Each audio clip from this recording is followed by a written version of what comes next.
Think FIA, and you probably think about corruption, politics, and Nazi sex dungeons.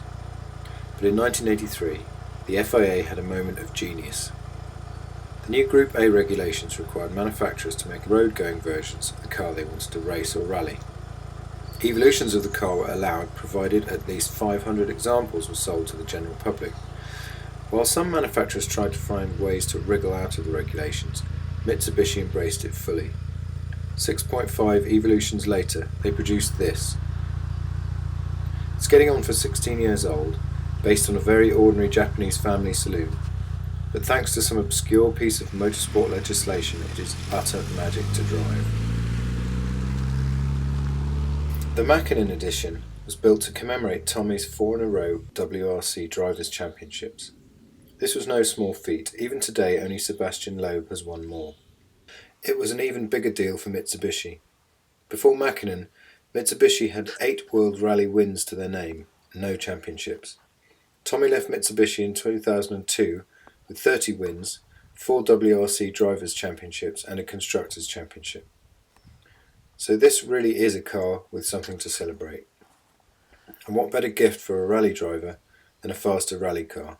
Also known as the Evo 6.5, the TME was rallied by the factory in 2001 and despite not winning the title that year, it scored another 3 wins and placed Makinen third in the championship.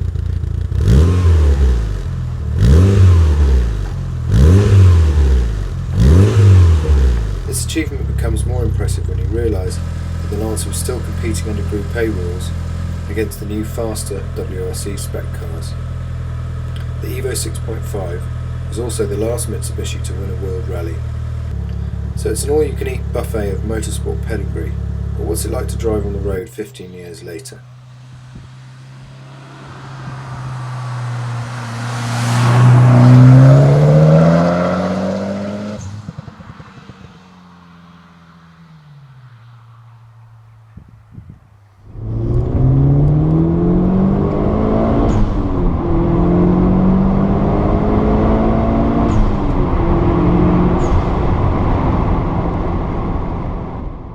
He'd be forgiven for thinking a late 90s rally car would be crude, noisy, and rattle like a bucket of spanners.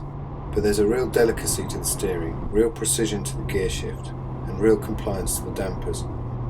It's really nicely set up for UK roads, nothing like as harsh as an Impreza 22B or V-Spec Skyline GTR. The Lancia Integrale is rightly famed for its steering, and the 22B isn't but should be. Both are exquisite to steer, but the Max system is right up there. Full of clarity and feel, and quite lightly weighted. The car responds eagerly to initial inputs, but the gearing isn't so quick that it ever feels nervous.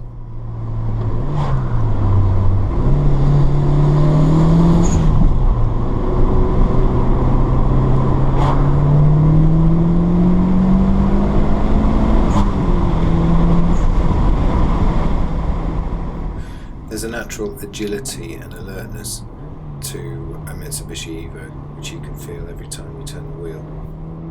Being quite narrow, it's very easy to place on the road. The long wheelbase makes it very progressive when you do venture beyond the tyre's considerable grip.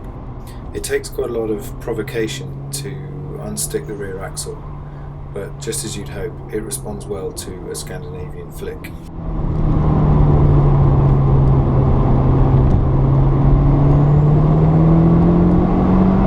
The motor is a 2-litre turbo 4 in the great tradition of cars like the Sierra Cosworth.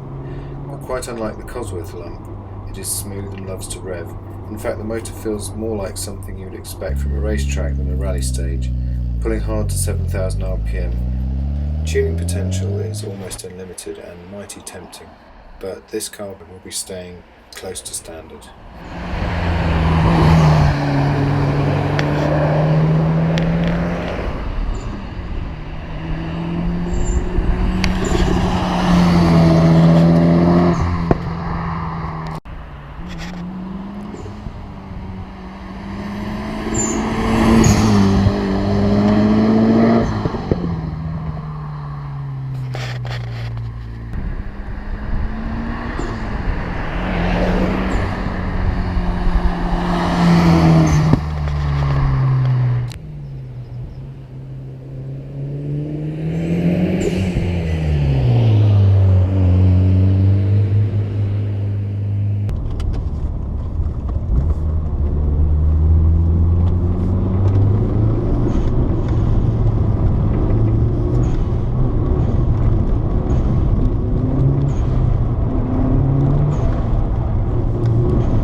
Downsides? Well, it is really hard not to drive it like a bit of a knob. This car is too much fun for the roads. There's just too many other drivers. They're all too boring. They're all too slow. So there is some frustration in driving a car that brings out your inner yob. The interior is very 1990s Japanese saloon car. There's no getting away from that, really. No one's going to buy one of these cars for the interior. They are not very well endowed in the noise department as standard, and that's why this car has an atmospheric HKS wastegate and exhaust. But bog standard, you'd have to say the Evos are fairly bland compared to something with 6 cylinders. The 6-month service intervals can be a bit of a pain, and I don't think many owners have bothered sticking to that religiously. The biggest thing to watch out for really is rust. I saw a couple of UK cars before buying this Japanese import, and they weren't in great shape underneath and would need some work done to them if they're going to last another 15 years. Some people have started to moan about the values of the red cars versus the other colours, on the basis that the cars are identical and it's only a paint job between them. But it's not just a paint job,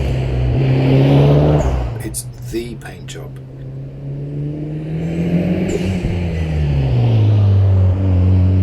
It positively glows on a gloomy day.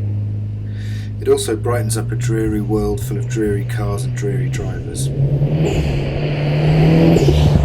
a CV like the Lancer's, you have every right to strut around like a peacock.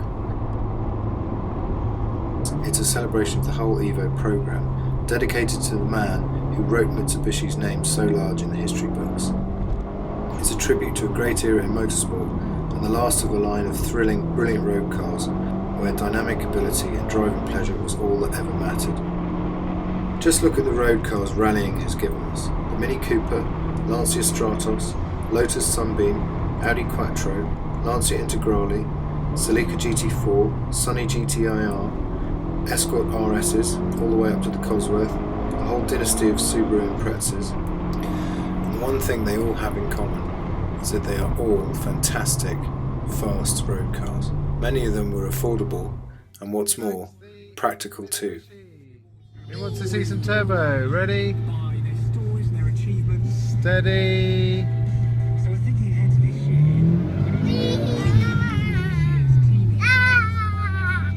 Is that fun?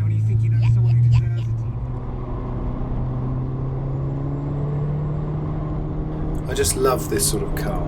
The blue collar hero that with a few choice mods can frighten the supercar establishment. We can only hope that the regulations change to create another generation of great drivers' cars. Until then, we'll just have to enjoy the glorious back catalogue. With Mitsubishi only recently announcing that it will not make any more Evos, the red Makinen will remain a high point in a series of fantastic, outrageous, thrilling, all-weather, all-action drivers' cars.